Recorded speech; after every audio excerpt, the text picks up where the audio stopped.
This is Growthaholics.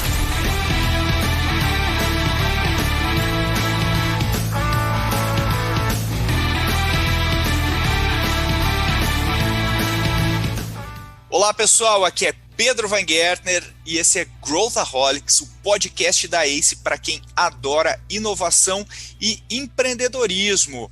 Recentemente a gente recebeu a notícia de que o Mr. Jeff Bezos vai sair à frente da cadeira de CEO da Amazon e a gente debulhou esse fato no nosso episódio de hoje. A gente falou sobre o que significa ser implacável, como é o nome aí do domínio que o Jeff Bezos registrou lá atrás. A gente fala sobre o próprio personagem, o Jeff Bezos, quem é o novo CEO da Amazon, o Andy Jassy. A gente também fala de vários outros casos de transição de líderes de grandes corporações ao longo da história, o que deu certo, o que não deu tão certo. Eu tenho certeza que você vai tirar vários insights desse debate.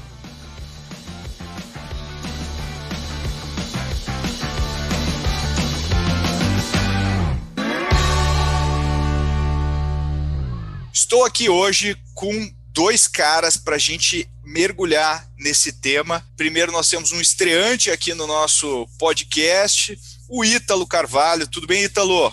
Tudo ótimo, Pedro, tudo ótimo. Olá, Mike, pessoal. Ítalo, conta pra gente o que você faz aí na ACE, só para quem não conhece.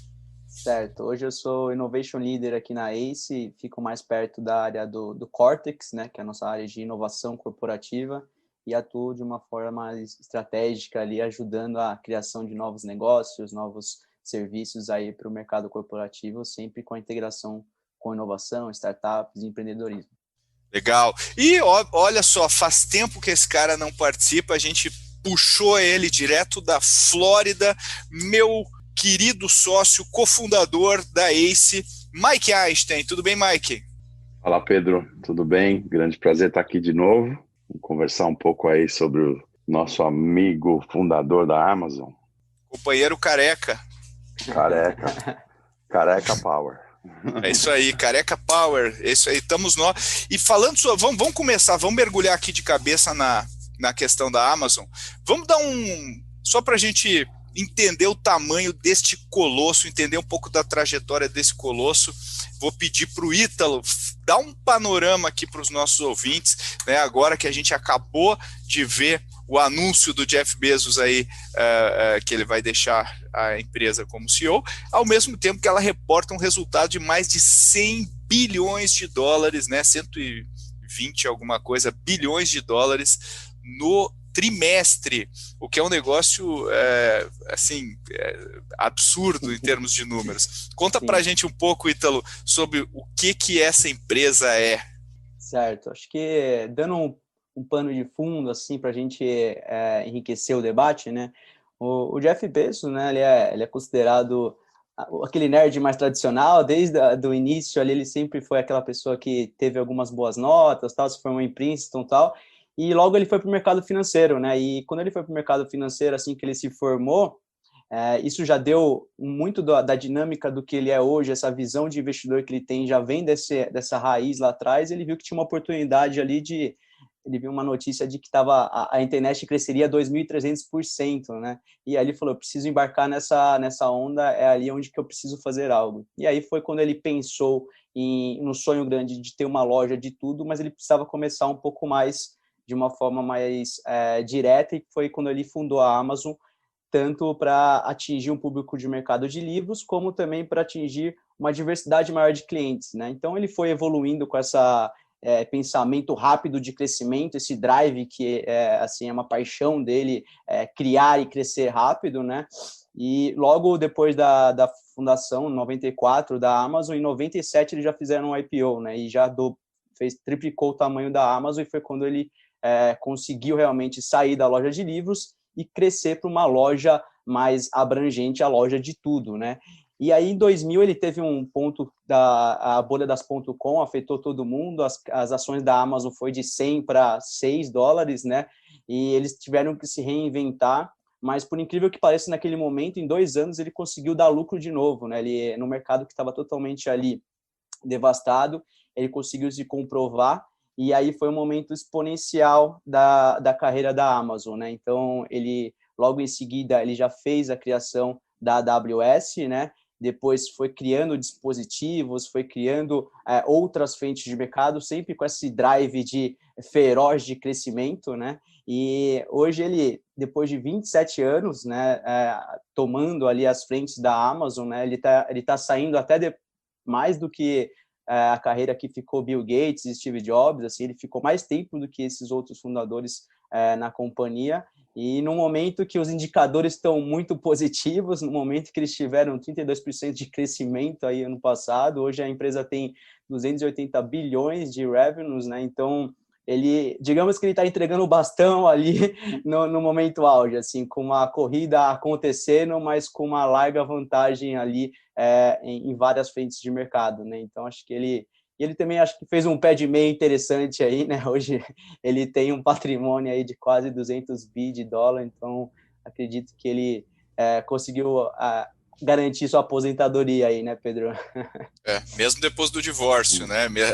Com o divórcio ele seria disparado o homem mais rico do mundo. Agora, a Amazon tem 1.300.000, né, funcionários hoje, algo nessa magnitude. Quase 1,5 milhão.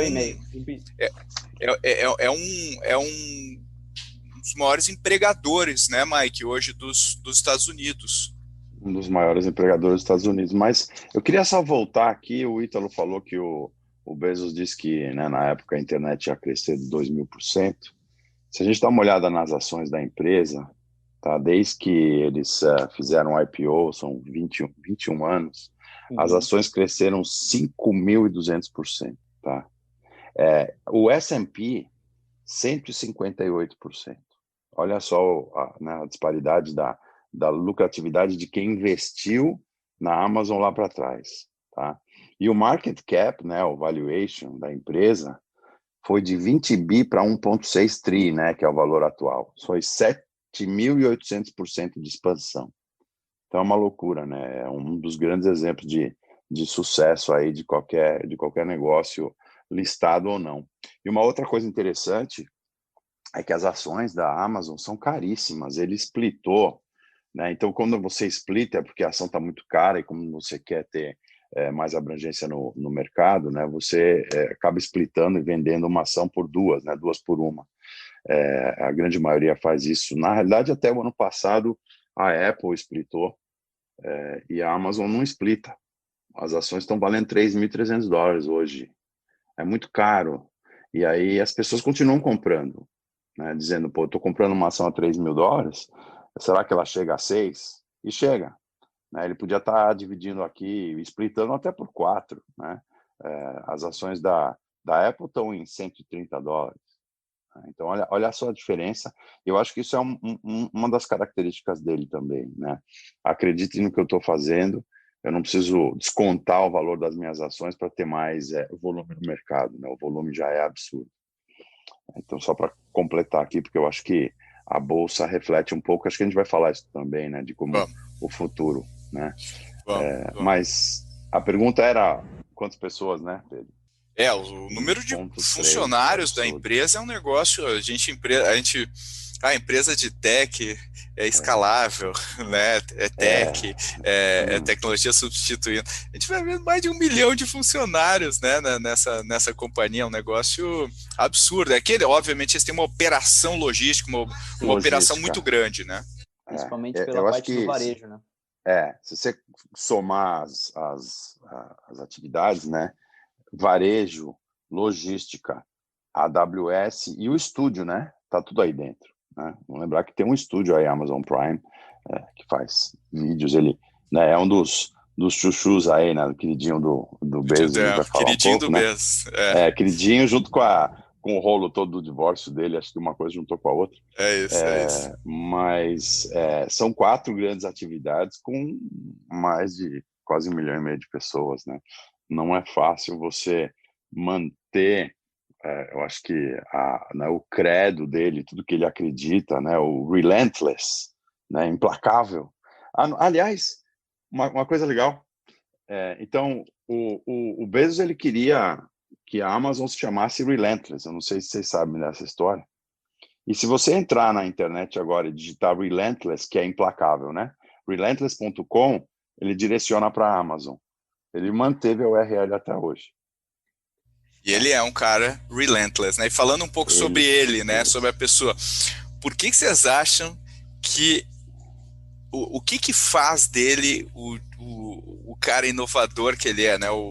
Assim, essa força da natureza que criou esse mega império aí com coisas. Porque quando a gente olha sei lá, se a gente fosse pegar 20 anos atrás, a gente fizesse um brainstorming, qual empresa vai dominar o mercado de cloud, vai ser a líder do mercado de cloud no mundo? A gente ia chutar a IBM, a HP, sei lá, a gente ia chutar várias empresas. Oracle. A gente nunca ia falar Amazon, nunca. Como que uma empresa de e-commerce vira o líder de cloud global, né? Esse tipo de coisa que são características muito impressionantes da cabeça desse empreendedor. Então, o que vocês acham? O que faz dele, além, obviamente, de ser careca, né, Mike? Mas o que faz dele o empreendedor que a gente vê, né? O impacto que ele causa aí no mercado? O que você acha, Ítalo? Vamos começar aí com você. Eu acho que essa capacidade que ele tem de leitura de cenário é incrível, assim, né? A gente está acostumado, muitas vezes, a partir de uma dor, né, a entender um mercado, e a partir disso vamos validando ali soluções, entendendo esse caixa entre dor e solução. É legal que, além disso, além de ter o cliente no centro, que é um dos princípios básicos da Amazon, ele tem uma capacidade de criar novos mercados e ter uma leitura de que novas tendências vão surgir, coisas que as pessoas nem estão fazendo ainda vão acontecer, que é incrível, né? Então, ele pegou ali, por exemplo, na internet, ele viu que tinha uma oportunidade de mercado, mas como isso ia acontecer, ele foi criando ao meio do caminho, né? A própria forma como a gente consome hoje, igual a própria Alexa, né? Um assistente virtual, ele criou assistente virtual, as pessoas nem sabiam que existia isso, não tinha esse tipo de comportamento. Então, acho que a capacidade que ele tem de entender comportamentos que ainda não existem, né, a partir de tendências e de cenários, eu acho que é uma sacada dele, assim, que dá essa genialidade, e depois, claro, a capacidade de execução rápida e querer dominar o que ele executa, né, eu acho que esses dois pontos são bem importantes em toda a trajetória que ele obteve, né. O que você acha, Mike? Eu concordo com o Ítalo, eu acho que ele consegue pensar um pouco fora da caixa, né, e olhar aonde eu vou conquistar, né? Quais mundos conquistarei, né? Até mundos fora da Terra, né? Em Marte, né? Mas acho que fora disso, a capacidade de execução, mas é a capacidade de passar esse DNA, né? Esse DNA da Amazon para as pessoas que trabalham junto com ele, os rituais que ele coloca, né? O six-pager lá, para ter uma ideia e todo mundo lê. As cartas. Enfim, as cartas. Então, existe uma série de rituais que eu acho que as pessoas acabam... quem trabalha com ele, e até quem está fora olhando, né, como a gente, espera, né? A gente espera que isso venha. A gente espera que a carta venha. A gente espera que a maneira como ele conduz, enfim, ele implementa as coisas, que venham, né?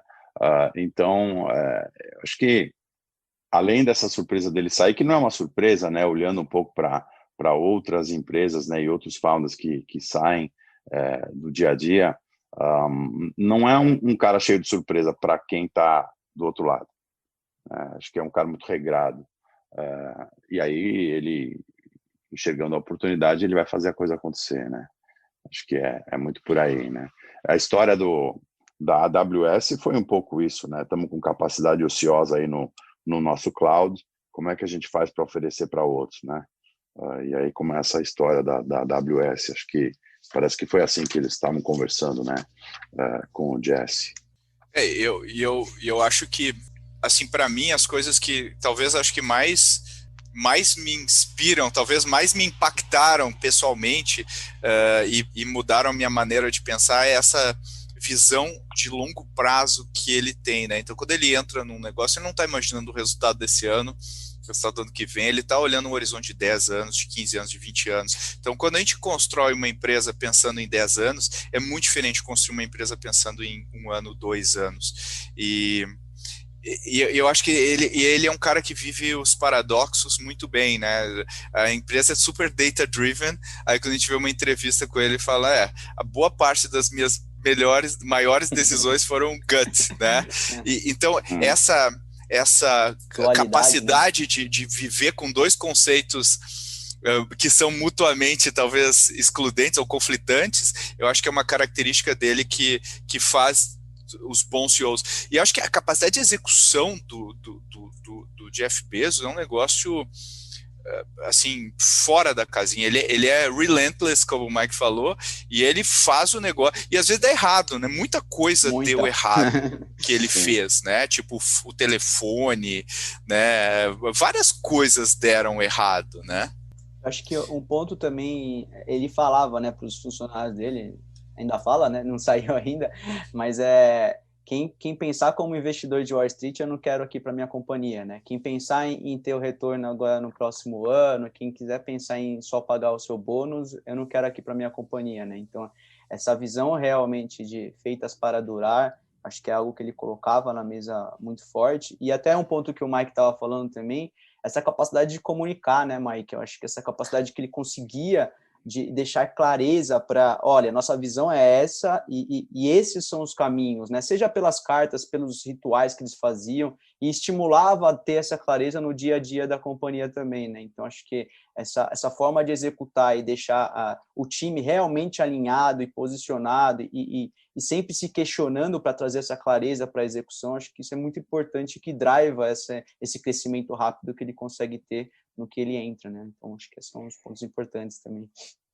Eu acho que tá embedado na cultura. A gente teve um episódio, né, o nosso do podcast sobre inovação, né, e a gente falou um pouco da AWS, e ficou claro, né, como, sabe, você mesmo na América Latina, né, trazendo essa cultura toda, e ele conta pra gente, né, como é que eles trabalham no dia a dia, né, lá na AWS, que é nada mais do que na Amazon. Acho que tá muito claro para talvez 1,5 milhão de funcionários, né? Essa clareza é sensacional. Até o Américo, quando ele trouxe no episódio que ele veio aqui, né? Depois acho que a gente pode deixar aqui nos notes qual que foi o episódio, acho que foi o 62, se não me recordo. Ele falava que as perguntas que eles faziam lá antes de colocar algo na mesa, né, já trazia essa clareza para o dia a dia, né? Fazia com que eles, o que é que a gente vai fazer, quem que eu vou solucionar, o que esse produto vai endereçar, para onde vamos fazer. E acho que podem ser perguntas simples, mas ajudam muito, né, o time a ter esse caminho mais bem norteado, né? Aqui na ACE mesmo a gente faz alguns workshops e tem um dos quadrantes, digamos assim, que a gente coloca nos workshops é o que a empresa faz, o que ela não faz, o que ela é e o que ela não é. E parece muito simples, mas quando a gente senta com os executivos para discutir esses pontos, a gente às vezes sai de 1 hora ali e eles não conseguiram trazer com clareza o que a empresa é e o que ela não é, sabe? Então, algumas relativações que a gente deixa ali, que às vezes a gente acha que está alinhado, acha que as coisas estão realmente acontecendo, e esses pontos de gates para realmente bater isso no dia a dia são muito importantes para esse crescimento também, sabe? Agora, vamos falar um pouquinho dessa transição aí, quem é esse cara que está assumindo, e o que a gente acha que vai acontecer com a empresa, né? A gente viu empresas, né, de um lado, né, vamos lá, pegar uma Apple, né? Uma Apple, assim, não é mais a Apple do Steve Jobs, daí botou o Tim Cook lá na Apple, o Tim Cook tira o leite, né, dos produtos, né, com uma taxa de inovação, se a gente for pegar, talvez muito mais uma inovação na execução do que naquela trajetória de criação de novos mercados que ela tinha no passado, né, como o mercado do smartphone, que revolucionou, a App Store, todas essas inovações aí que a Apple foi característica. Agora o Tim Cook vai lá e transformou uma máquina de imprimir dinheiro. A Apple é uma máquina de imprimir dinheiro. O que vocês acham, né, na visão de vocês? Primeiro, né, pegando assim, quem é esse cara, né, por que ele escolheu esse cara e o que deve acontecer na visão de vocês? Vamos começar. Quem quer começar aí, dando uma situada aí no quem é o nosso novo líder?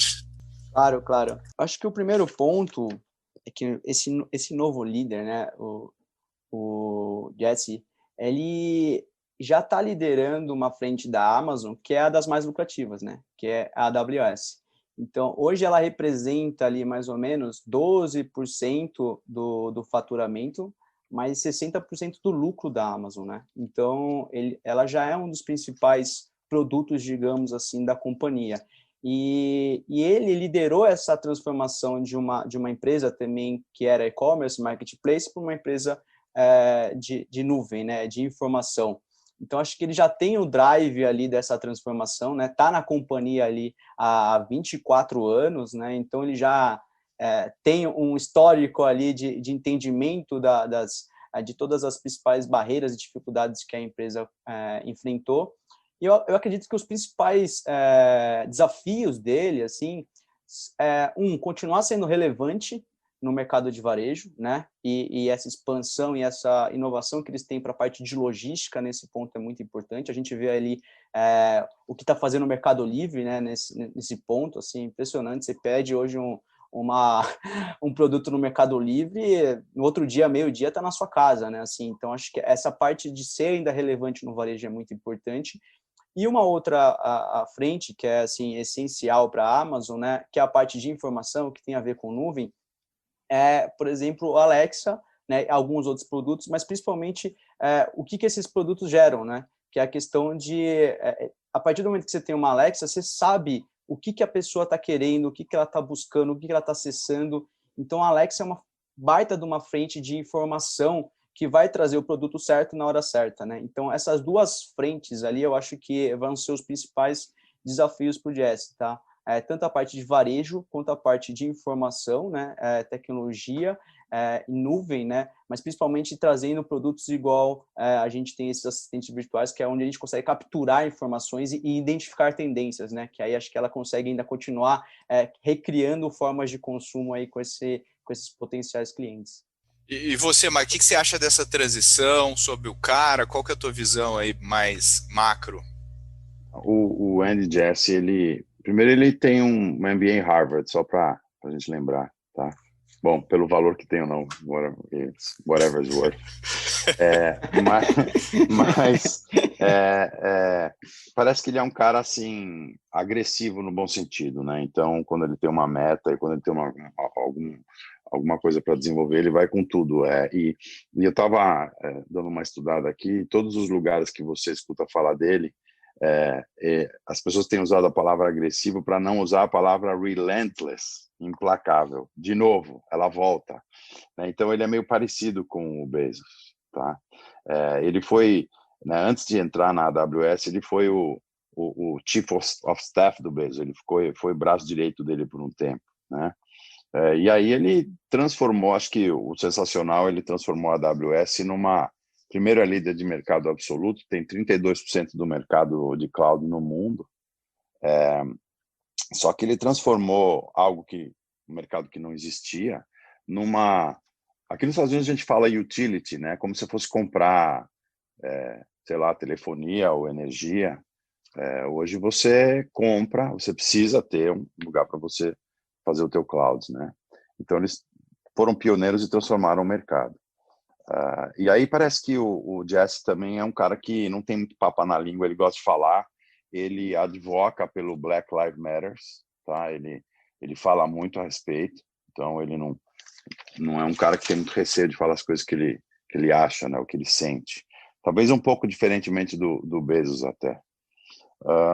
A nível de desafio agora, né? Primeiro da própria AWS, eu acho que eles precisam olhar muito para o que está acontecendo com a concorrência, né? A Azure, Microsoft, está com 20% do mercado. É um latecomer, né? Eles vieram bem depois. E o próprio Google, né? O Google Cloud já tem 9% do mercado. Aí depois tem a Alibaba, a IBM, com, né, percentuais abaixo de 5, 6% do mercado. Mas tá lá a Microsoft batendo na porta, né? Já está começando a ser um competidor assim para eles olharem com carinho, né? Principalmente ele que desenvolveu né, essa divisão da empresa. Então acho que esse é uma das primeiras coisas que ele tem. Aí depois, nessa transição, ele vai herdar, e assim, e parece que ele é o missionário da Amazon, ele é meio pastor, assim, ele fala da Amazon como fosse uma religião, né? Mas o que ele vai herdar na cabeça, o que vai vir com tudo na cabeça dele, é o problema dos processos antitrust que estão acontecendo com as big techs no mundo afora, principalmente nos Estados Unidos e na Europa, ainda mais pesado. E o Bezos, no ano passado, já no Congresso aqui americano, ele levou muita bordoada lá. E parece que é porque é a fama do cara, né? Então, o fato do Bezos sair e deixar o Jesse cuidar, dentre outras coisas, desse problemão que vai vir, que vai bater na porta dele, que está batendo já, e talvez ele ter que defender o processo de antitrust, em vez de ser o Bezos, talvez dê uma assim, botar um buffer, né, na situação e não ser uma coisa tão midiática, eles conseguirem trabalhar isso mais na surdina. Tá? Eu acho que isso é um dos grandes desafios que ele vai ter, dentre outros que a gente pode explorar aqui. O que você acha, Pedro?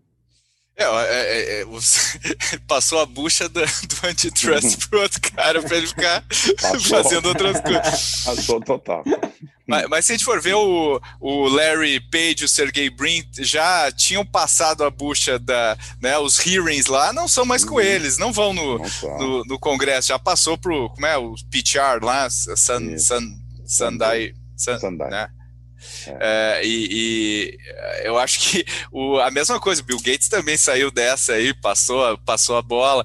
Eu acho que os caras têm acho que o único cara que não larga o osso de todos é o Zuckerberg. É o Zucca, né? É o Zucca. É o velho Zucca. Né, que esses dias estava na Clubhouse lá falando com a galera, o pessoal brinca que ele estava anotando todas as features do app para depois implementar no Instagram. Mas eu acho que o Bezos não vai largar o osso nunca. Ele não é o tipo de cara que larga o osso, mas eu acho que boa parte da rotina dele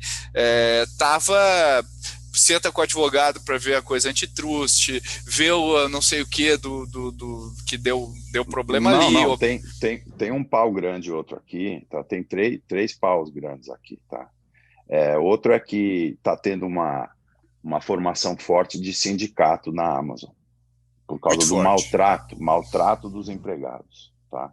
Então isso é uma bucha aí que vai cair na mão do Jesse com tudo, que também o Bezos está pulando fora, tá? É isso aí. Então, lembrando, né, que aqui nos Estados Unidos não tem um sindicato da indústria, vamos dizer, da internet, tá?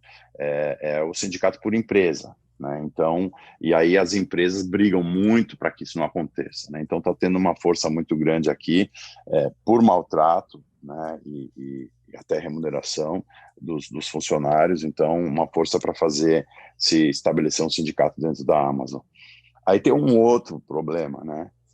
O private label, tá? Então, o que eles têm sido acusados também dentro do antitrust, mas também fora por outras empresas, é que eles colocam os produtos no varejo, e aí eles olham para os preços, olham para os reviews de qualidade e copiam e fazem o label Amazon.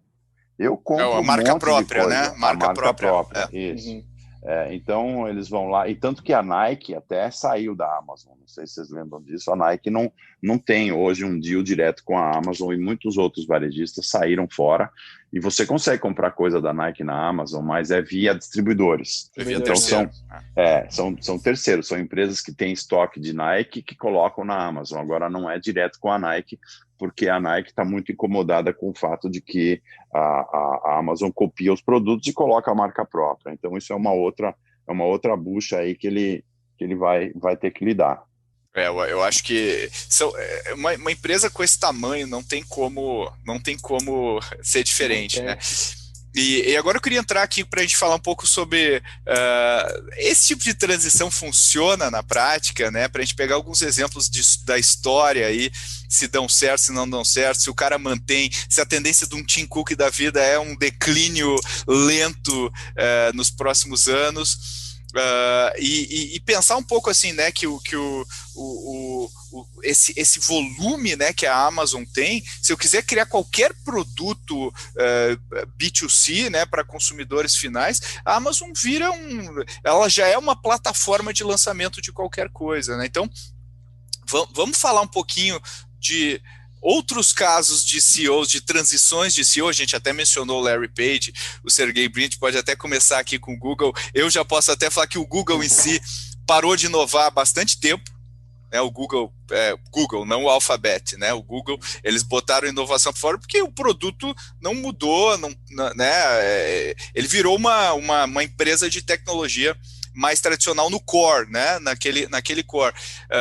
E você acha que isso é um pouco dos founders se afastando? Como é que vocês veem isso?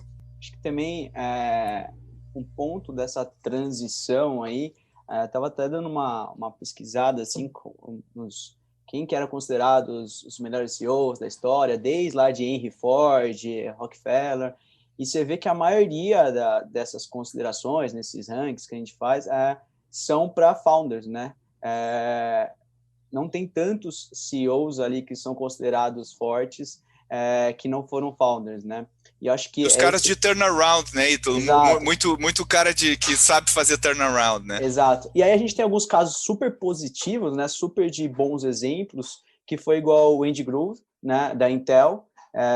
Ele foi um dos primeiros funcionários, mas não foi fundador. E assim fez um baita de um trabalho na Intel. Tem um livro de High Output Management, que é um clássico, assim, também a gente super indica aqui diversas vezes, né? Acho que é um ótimo exemplo nesse sentido. A gente tem esses back-to-back, igual o Schultz da Starbucks, né? Que foi um caso de sucesso e insucesso, né? Ele fez a transição e aí o Donald não conseguiu fazer a expansão igual era desejado, a empresa perdeu ali todo aquele valor que ela tinha em relação ao encantamento dos clientes.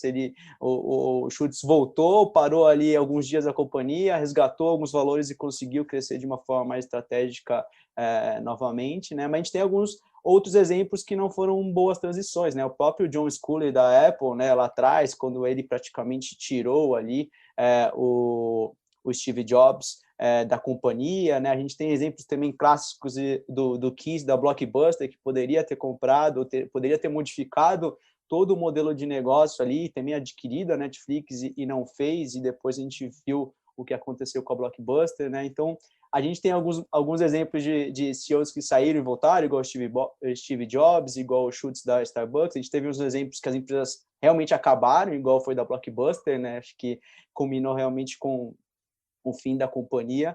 E a gente tem bons exemplos também igual o Andy Grove da Intel, que pegou ali o bastão e super conseguiu fazer um bom trabalho, assim, né? Então, acho que a gente tem várias nuances aí, tanto de CEOs que voltam, quanto CEOs novos que pegam o bastão, e também alguns que acabam não aproveitando algumas oportunidades e declaram o declínio da companhia também. Né? O que você acha, Mike? Eu fico me perguntando se quando você faz essa transição, não é realmente o trabalho desse novo CEO de manter ou de aumentar a rentabilidade do negócio e o market share e olhar para a visão um pouco depois, né? Se a empresa está indo bem, né? Se a empresa precisa de ajuda, é outra coisa. Sei lá, o Satya Nadella na Microsoft é um bom exemplo, né? Que acabou, a Microsoft estava, né, em queda, e ele acabou revitalizando o negócio também com o cloud, né? Dentro do mesmo tema. Mas eu acho que o Bezos vai continuar olhando para a visão de longo prazo no conselho. Ele não creio que seja um cara que vai soltar tudo de uma vez. Não larga o osso. Não vai. E vai deixar o Jesse operar, e é capaz que o Jesse transforme a empresa em dobre o tamanho da empresa. Não me espantaria em nada. Porque é um cara de processo, é um cara de rentabilidade, é um cara de tecnologia pura, então ele vai provavelmente adaptar algumas coisas que ele aprendeu na AWS para o resto da Amazon. e deixar o Bezos, né, olhar para o futuro de longo prazo, como a gente falou antes. Eu acho que ao contrário de várias outras Big Techs, a Amazon é uma empresa muito fiel ao lema de que se tiver dinheiro no caixa, a gente vai usar para inovar. Ao contrário das outras Big Techs que estão sentadas numa pilha de dinheiro colossal, né? E a gente pergunta, pô, se o cara acredita que o negócio dele é um negócio super inovador e tem avenidas para crescer, por que esse capital não é aplicado para o crescimento da companhia? E o Jeff Bezos é extremamente rigoroso nessa. Cara, a gente tem muita coisa que fazer, eu vou aplicar esse capital para crescer. Talvez nisso que o Mike falou, a orientação do novo CEO seja agora vira a chave e começa a ganhar dinheiro, né? Já foram muitos anos, agora vamos começar a colher um pouco, né, Mike? O que você acha? Eu acho que não estou dando recomendação nenhuma, mas apesar de estar caro para burro, é o momento de comprar mais Amazon. É agora que tem que comprar mais. Porque acho que a rentabilidade vai explodir. Ele vai colocar alguns sistemas aí, vai demorar um pouco, mas a gente vai ter surpresa agradável, sim, eu acho. Nesse ponto também, né, o legado do Bezos, de uma forma geral, é essa visão de... Ele falava de errar grande, na verdade, né? Por que errar grande? Ele colocar iniciativas, a gente tem que se reinventar, a gente tem que ter inventividade na companhia, né? E essa forma de trazer inventividade é aumentar aquele pensamento de investidor, né? Aumentar as iniciativas. Então, acho que esse é um ponto de barreira de entrada, não só barreira de entrada, mas de diferencial da Amazon, que ela tem braços e ela consegue capturar informações e tendências em diversos setores, né? E eu acho que isso ajuda a diminuir o risco de algumas potenciais iniciativas que eles realmente iniciam, né? Então, você vê alguns mercados que acabaram, algumas empresas que acabaram, elas ficaram muito presas no seu core. O próprio exemplo que a gente estava dando da Blockbuster, ela já não tinha iniciativas em outras áreas, ela não tinha, pelo menos não de uma forma ali estratégica. E a Amazon já fez diversas iniciativas e continua fazendo, né? Igual o próprio Pedro falou, né, Pedro? Eles realmente embarcam em iniciativas, investem o que eles têm ali para realmente testar, trazer outras oportunidades para o mercado. Eu acho que isso ajuda muito o trabalho agora do Jesse de entendimento ali onde realmente tem mais oportunidade e rentabilidade, né? Acho que isso também, diferente de algumas outras Big Techs, a Amazon tem um diferencial nesse sentido e vai ajudar bastante. E acho que foi você, né, e tu falou do Satya Nadella, que eu acho que é um super exemplo de um CEO que pegou a Microsoft depois de um período bem ruim, né, com o Steve Ballmer à frente. Sim. E transformou a empresa, né, fez uma empresa, modernizou. A gente tinha aquela empresa né, que parecia uma empresa antiga, né, que era a associação que a gente tinha com a Microsoft, transformou uma empresa nova, empresa, do Xbox, do Minecraft, da nuvem, dos produtos de primeira linha, né, comendo participação de vários players, inclusive do Slack aí durante a pandemia. Então ele fez um trabalho super relevante e eu estava pensando ontem, né, pensando, o Elon Musk não fundou a Tesla, né, o Reed Hastings não fundou a Netflix, né, aquela coisa do pai é quem cria, né? Pai é quem cria. E foram eles que levaram a empresa para o patamar, outro patamar, né? Que elas estão hoje. Então também tem um pouco dessa cabeça de dono, cabeça de empreendedor, que eu acho super legal que esses caras têm. Acho que tem a chavinha da cabeça de dono, que é vamos, né? E a cabeça de operador, né? Que acho que talvez, né, Mike, aquela coisa, o que eu quero, né, para essa nova etapa, né? Eu acho que ele é assim, o Jesse é assim mesmo, e acho que está muito claro na cabeça dele o que ele quer. Bom, o mercado vai dizer, a gente vai ver para onde ele vai, né? Mas e o Bezos, né? Ele tem tanta coisa rodando, né? Eu estava até pensando aqui, se a gente for falar de filantropia, ele não é o cara mais conhecido por filantropia, né? O Bill Gates dá de braçada, né? Então já vem fazendo há muito tempo. O próprio Zucca, né, o Zuckerberg, que é o último Big Tech aí que ficou, que acho que também pela idade e pelo que acontece ele não vai sair tão cedo, mas é um cara que faz filantropia e é conhecido por isso, né? Warren Buffett é o cara que convence os outros bilionários a fazer filantropia. E o Bezos tem lá, né? Ele tem atividade filantrópica, mas é muito fora do radar, né? Então, bom, agora tem o Earth Fund aí, né, para falar de clima, o Day One, mas eu acho que ele vai se dedicar mais a isso. Eu tenho a impressão que ele vai trabalhar um pouco mais isso. Tudo bem, tem lá o Blue Origin, ele quer ir lá para Marte, vai colonizar Marte, tudo bem. Aí é o ego falando mais aí alto. Aí é o ego, eu acho que é o ego, é um pouco de... Aí virou pessoal com o Elon Musk ali, né? Isso. mas eu acho que a gente vai ver ele em duas frentes de atuação. Vamos dizer, de atuação, né? Não é trabalho, vamos falar de atuação boa aí. Que é mais filantropia. E, bom, ele tem o Washington Post, né? Tem o estúdio da Amazon, e então acho que ele vai se dedicar um pouco a essas outras coisas também. Acho que é uma das coisas que eu espero.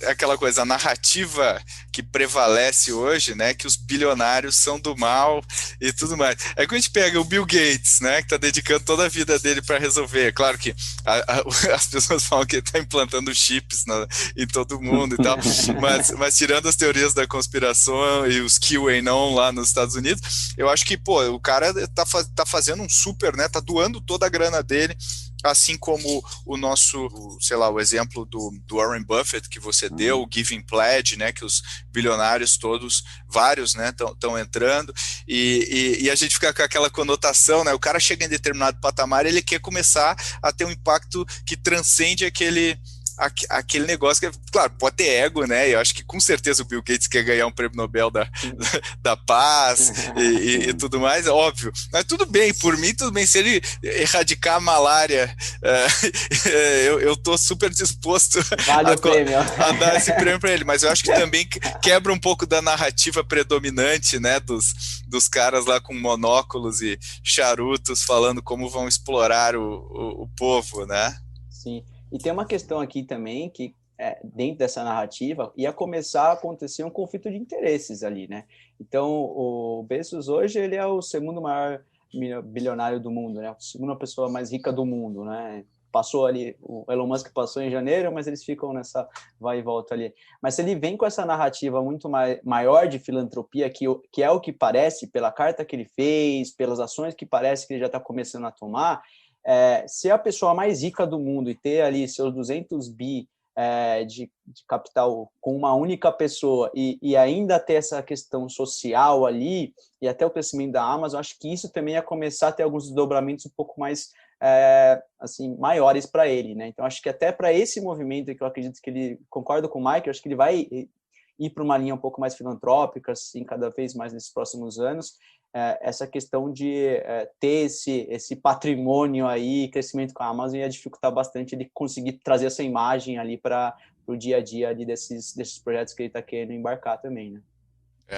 Eu acho que se ele aplicar essa cabeça relentless para resolver grandes problemas da humanidade, né, tipo, pô, a gente tá falando do clima aí, né, o problema do clima é o típico problema que a gente não sente ele no dia a dia, pelo menos não do jeito que é um coronavírus, por exemplo, mas que vai ter um impacto, né, nos próximos anos, para as próximas gerações gigantescas. Então, e não dá mais só para reduzir a emissão de carbono, já passou do ponto, agora a gente precisa resolver de outras maneiras, né, esse problema. Então, pô, botando uma cabeça dele, do Bill Gates, desses caras, para tentar resolver isso, pessoas que já conseguiram dominar mercados e tudo mais, pô, eu acho que é uma grande vantagem que para a humanidade, né, Mike? E eu acho que ainda mais sem nenhuma filiação política, sem amarração política, né?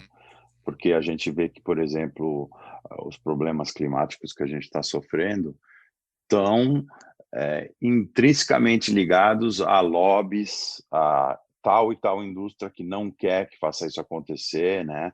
Está tendo agora, com a entrada do Biden, né, toda uma discussão sobre isso de novo, né? Porque tem muito lobby dizendo que você vai destruir uma indústria para criar uma nova, vamos dizer assim, né? E aí aquela amarração política toda.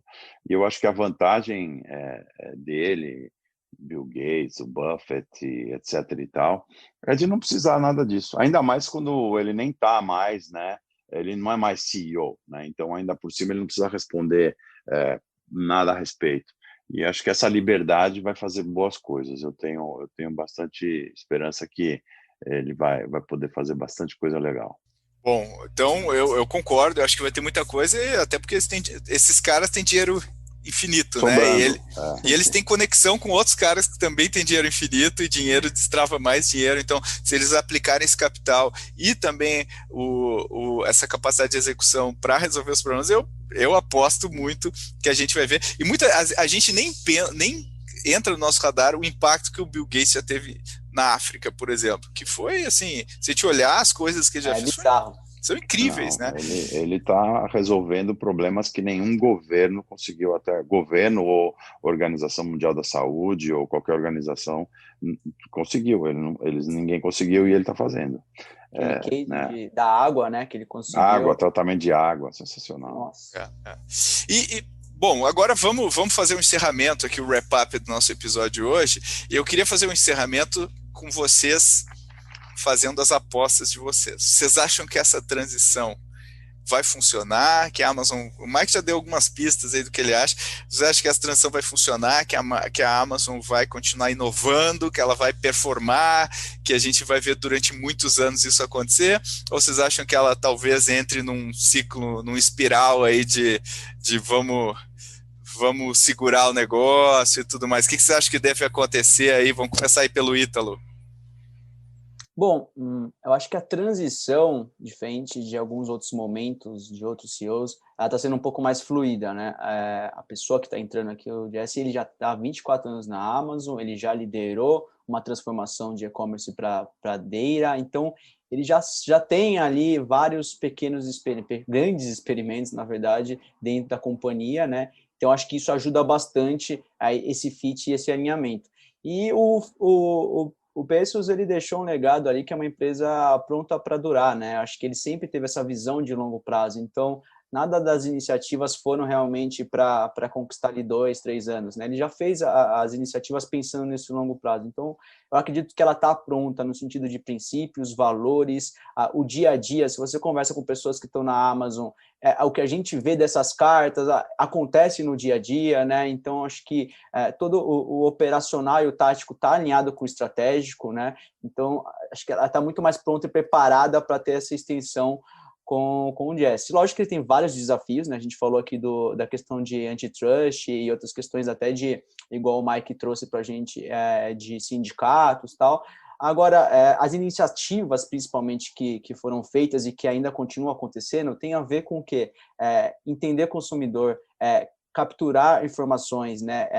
Essa inteligência que eles têm de comportamento e de tendências é muito grande. Então, isso dá um drive para eles, uma capacidade de diferencial mesmo para eles conseguirem pivotar e fazer as modificações que vão acontecer no meio do caminho, que dão essa robustez, né? O Bezos falava muito que eles tinham que ter uma empresa que fosse igual um lutador, que ele é robusto, ele é grande para aguentar pancada, mas ao mesmo tempo ele sabe ser ágil, ele tem a técnica para ser ágil, né? Que é um pouco próximo de uma empresa ambidestra ali, né? Eu acho que hoje a Amazon ela é esse grande lutador, né? Ela tem robustez para fazer investimentos, para aguentar grandes pancadas, e ao mesmo tempo ela tem rituais e procedimentos que fazem ela modificar os seus produtos no mercado, né? A gente vê o varejo da Amazon, até quando você compra algo na Amazon, você vê que eles não se preocupam tanto com o design, por exemplo, do site deles. Por quê? Porque eles sabem que isso pode ser uma barreira de conseguir fazer mudanças e que aquilo não entrega tanto valor para o cliente igual outras situações e outras mudanças, né? Então, acho que ele já está pronta para capturar essas informações e fazer essas mudanças, esses pivôs que a gente sabe que vão acontecer. Então, eu acho que é um cenário positivo, assim, eu vejo com bastante otimismo a extensão do trabalho do Bezos através do Jesse. Legal. E você, Mike? Compra, Mike? É compra? Compra. A posição de compra. Eu tenho ações da Amazon há muito tempo, tá? Tô dando risada. Comprou em 94, em 2000, Mike? Fala pra gente. Não tanto, mas bastante tempo. Tanto que eu vou fazendo o meu trimming. Cada vez que dobra a posição, eu vendo metade e eu não paro de fazer isso. Então, assim, a coisa está indo super bem. Mas, então, eu acredito, eu acho que é ótimo também um founder dar um passo atrás e olhar as coisas com um pouco de recuo. Tá? Eu acho que faz muito bem para a empresa, faz muito bem para as cabeças da empresa, né, para os principais dirigentes, e o mercado também. Vocês viram que não afetou nada, as ações da Amazon estão ali, não deu aquela puxada para baixo, né, como muitas vezes acontece. Ao contrário, está indo, está continuando, está crescendo, e então o mercado também está olhando para isso. Então eu acho que o Bezos vai olhar para outras coisas, vai continuar na busca de inovação, de mais mundos a conquistar, né, o Alexandre o Grande. O cara já conquistou tanta coisa, o Alexandre Grande dizia, não há mais mundos a conquistar. Eu acho que tem ainda alguns mundos para o Bezos conquistar, talvez ele não saiba quais, né?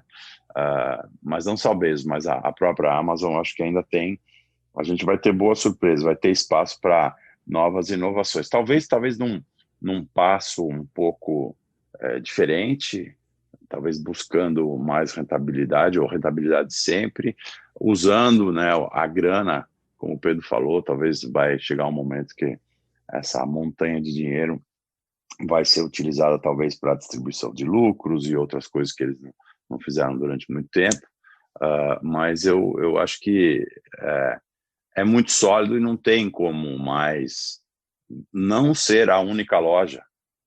Já está sendo a única loja, né? É muito difícil desbancar isso. Não vai ter uma outra Amazon, não creio.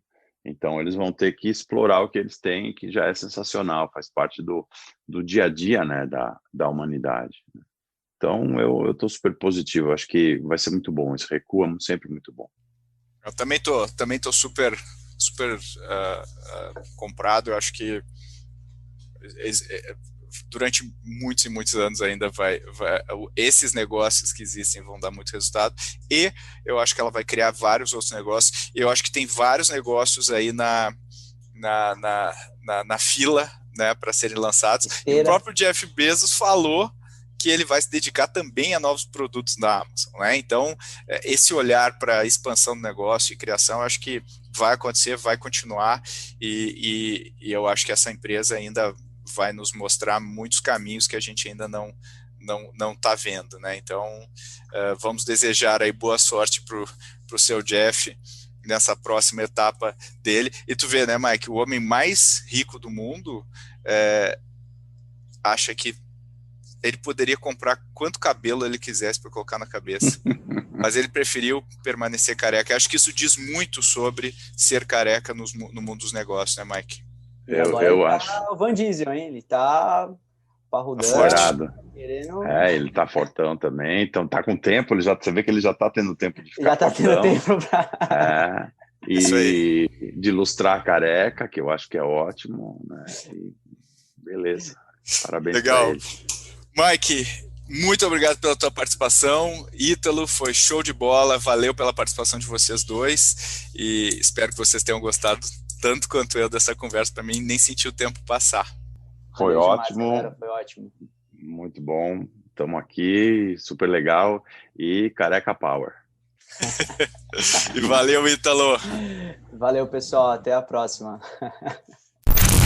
Se você gostou desse episódio, dá uma olhada no episódio 62, onde a gente detalha todo o processo de inovação da Amazon, que se chama Working Backwards. E outra dica é o episódio 48 do Growthaholics, onde a gente fala sobre as Big Techs, por que elas crescem tanto. E eu queria pedir um favor pessoal para você. Para a gente é muito importante uma avaliação 5 estrelas sua no seu player de podcasts favoritos. Por quê? Porque quanto mais você nos avalia, mais pessoas acabam recebendo indicação do nosso podcast e mais gente tem acesso ao nosso conteúdo. Então, por favor, 1 minutinho, menos de 1 minuto, você coloca uma avaliação e faz o nosso dia. Muito obrigado e não deixe de acompanhar a gente na semana que vem. Valeu, pessoal!